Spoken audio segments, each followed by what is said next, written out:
आज या ठिकाणी महाविकास आघाडीच्या माध्यमातून काल परवा जे सोलापुरात घटना घडली त्याच्या विरोधात आज आम्ही मूक आंदोलन शांततेत लोकशाही पद्धतीने आम्ही आज केलं. जो निरागस जीव गेला त्याच्या समर्थनात त्याच्या कुटुंबियाच्या सोबत आम्ही आहोत.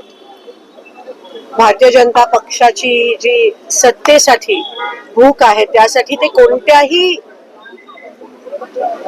पद्धतीत ते काहीही करू शकतात. विजय हासिल करण्यासाठी भाजपचा खरा चेहरा जो आहे तो आज सगळ्यांसमोर आलाय.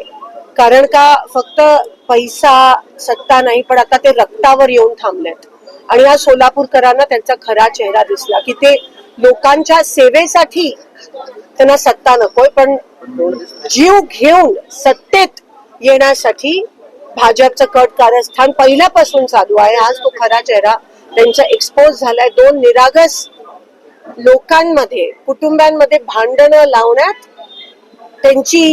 त्याच्यामधलं एक निरागस जीव बळी घेण्याचं कट कारस्थान केवळ सत्तेसाठी बिनविरोध होण्यासाठी निवडणूक हे सगळं चालू आहे आणि फक्त सोलापुरात नाही पण ठिकठिकाणी चाललंय.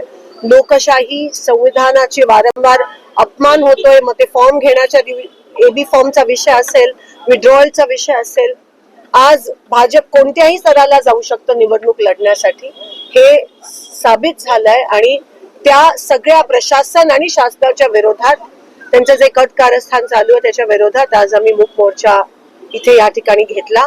ह्याच्यानंतर पण आमची लोकशाही टिकवण्यासाठी, संविधान टिकवण्यासाठी आणि जनसेवा करण्यासाठी आमची जी लढाई आहे या राक्षसी भाजपाच्या विरोधात ती आम्ही चालू ठेवणार. ओके.